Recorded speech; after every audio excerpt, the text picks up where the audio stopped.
Johnny Mac with your daily comedy news. Did you see the FDA finally approved the Pfizer vaccine? Jimmy Fallon said it's about time.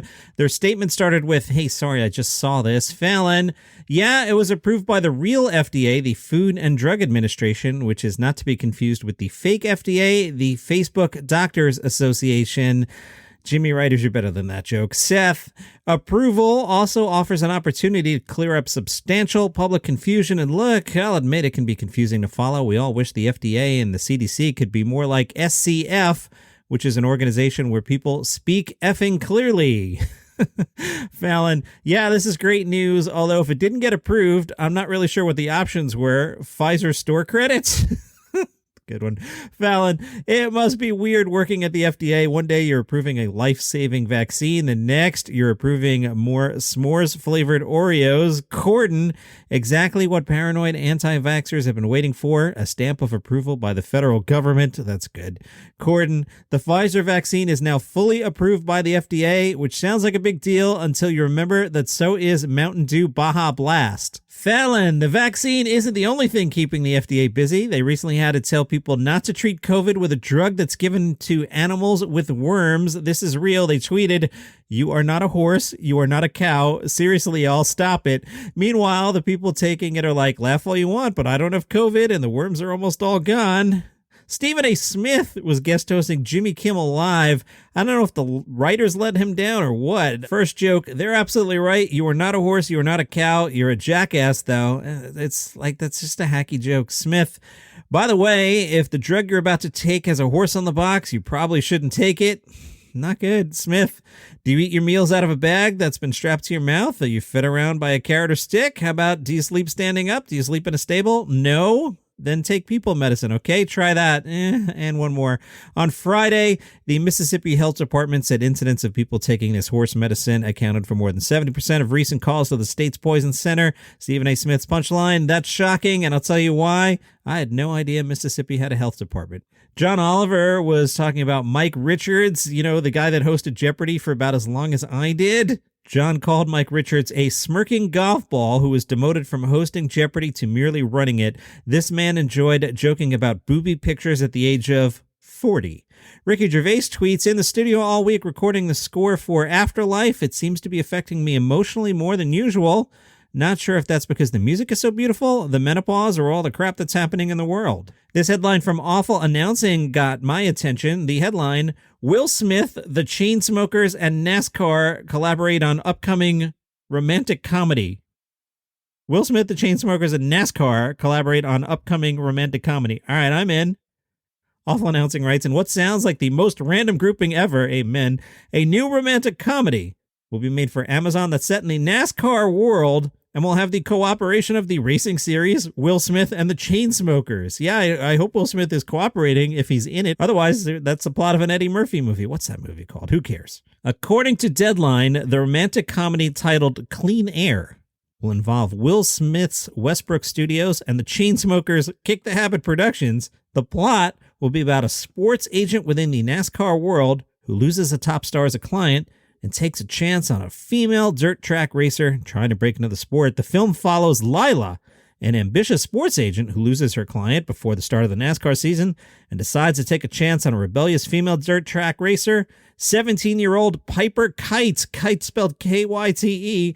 With her career on the line, Lila's challenge is getting Piper NASCAR ready, but she can only do that if she can also reform Piper's reclusive father, Matthew Kite, Kite K-Y-T-E, a former NASCAR champion who infamously walked away from the sport and hasn't been seen in 4 years. Does this not sound terrible? This sounds terrible. Who's Will Smith in this? Is he the father? This sounds terrible. Even Kevin James is like, come on, man, NASCAR, really? John Cleese via Chortle. He's going to make a new series for Channel 4 in the UK. It is called John Cleese Cancel Me. Channel 4 says the Monty Python star will set forth into the minefield of cancel culture to explore why a new woke generation is trying to rewrite the rules and what can and what can't be said. John Cleese said, I'm delighted to have a chance to find out on camera about all the aspects of so-called political correctness. There's so much I really don't understand. How the impeccable idea of let's all be kind to people has been developed in some cases ad absurdum. I want to bring the various reasonings right out in the open so that people can be clearer in their minds what they agree with, what they don't agree with, and what they can still make their mind up about. Curb Your Enthusiasm will be back in October. We don't have a date other than October of 2021. It is season 11. When it was picked up for the season, Larry David said, "Believe me, I'm as upset about this as you are.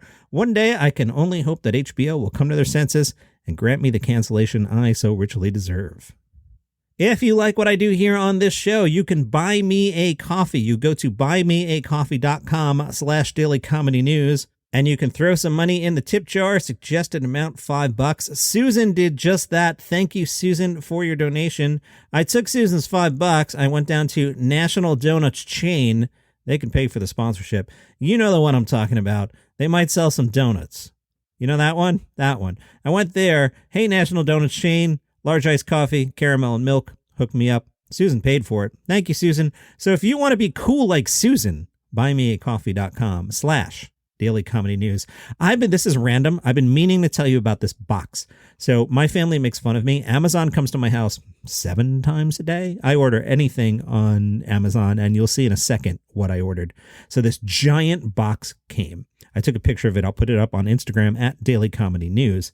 It's huge. It's like this giant box. So I open the giant box. Inside it, another box. Okay, I'm intrigued. Inside the second box, a styrofoam cooler. I open the styrofoam cooler. It's got dry ice packing in it. I wade through the dry ice carefully, of course. There's another box. Inside the third box, inside the styrofoam cooler, inside the box, was the package of M&Ms I ordered. I'm destroying the world. I apologize for destroying the world. So as I record this morning, the wife is away, which is great because then I can actually record in peace. She won't be doing laundry. I can get ahead on some of the weekend stuff and some of the Labor Day stuff. I also had an opportunity the other night when she was home to watch more of Just for Laughs' New Faces. So I got to watch a few, and then she showed up and was like, "We're watching Ted Lasso, right?" And I'm like, "All right, I put off Ted Lasso." No, I love Ted Lasso. You guys know I love Ted Lasso. So I got to watch 1, 2, 3, 4 more people before the wife came down and said, "Hey, Ted Lasso time." First up was Andrew Knox. He's one of the Just for Laughs characters. He did this thing with a tour guide that I was like really into. It was pretty funny. Then he did something about a men's room urinal that I wasn't feeling, but Andrew Knox was okay. Then Elena Skopados came on, and she did a musical number. Now, I'm not going to spoil it. And at first, I was like, all right, I see what you're doing here. It was kind of like something you'd see in like any high school musical kind of thing, a musical solo number, like a theater presentation. I was like, okay. And then it went on some twists and turns, and the ride was wonderful, and I was all into Elena. Then she did a middle thing that was okay. Then her third character, which was every woman you've ever met, and the inner voice that every woman has. I thought Elena Skopados was fantastic. You'll find all these on the YouTube page for Just for Laughs. Then I watched Meg McKay, New Faces Canada, and I wrote, she was okay. She did a lot of indigenous humor, so maybe I just didn't get the references.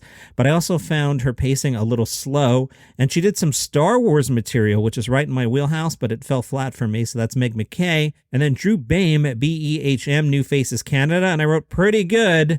Writing not all the way there yet, but he could be a good storyteller type. Pro tip, Drew. Drew dropped an F-bomb when he didn't need to. His line was like, "I'm an effing idiot," except he said the word. You don't need it, Drew. You were sailing along. Learn from Jeff Foxworthy. Jeff Foxworthy told me 15 years ago, you stop cursing, you pick up the old people, you pick up the kids, you make more money. Your story was fine without the F. You could have just said, like, I'm an idiot. Would have been just as good. Drew Behm, I think, again, the writing not all the way there yet, but a lot of potential. I will continue to pick away at this as the wife is not home. Chortle reviewed Jason Byrne at the Edinburgh Fringe Festival. Chortle writes, social distancing rules are not good for Jason Byrne, who shows traditionally climax with a handful of unwilling volunteers on stage doing something stupid. In these times, even with the audience having to provide a swab on their way in, the comedian must provide the hilarious, humiliating showstopper himself, and he steps up to the plate magnificently. Audience participation can still happen at a distance, though, and Byrne effortlessly creates running jokes and banter from the things the audience say or he thinks that they say across the hour. Feigned exasperation at all the idiots he has to deal with is as strong as Strand as always, and not just in the room. He paints a vivid picture of his crazy life defined by insanity all around. Mad is an adjective that's applied to just about everyone in his life, but it's a cause for celebration. Without much happening in the past 18 months, the scripted element of the show comprises tales of the social media pranks which got him banned from TikTok, along with stories of his childhood in Dublin from the 70s and 80s. In the show, Byrne also looks at the passage of time from another direction, as his girlfriend is 12 years younger than his 49. Sounds like Chortle enjoyed the show a lot. NewYorkTheater.me has also been reviewing the Edinburgh Fringe Festival. This show is called Marrying Jake Gyllenhaal. Actor, humanitarian, snack. Those are the first words we see on screen, and they're obviously meant to describe Jake Gyllenhaal, but filmmaker, writer, and actress Melissa Center's hour-long solo show is not the lascivious stalker comedy its title may suggest, or at least not exclusively. Marrying Jake Gyllenhaal begins in 2015 when Melissa's mother starts sending her clippings about the actor, especially the ones that point out that he's not married and he's Jewish, or at least half Jewish. She initially dismissed her mother's efforts as ridiculous and tried to ignore her, but she starts experiencing a lot of 6 degrees of Jake Gyllenhaal semi-connections. Then, spoilers, halfway through the play, you weren't going to Edinburgh. You weren't going.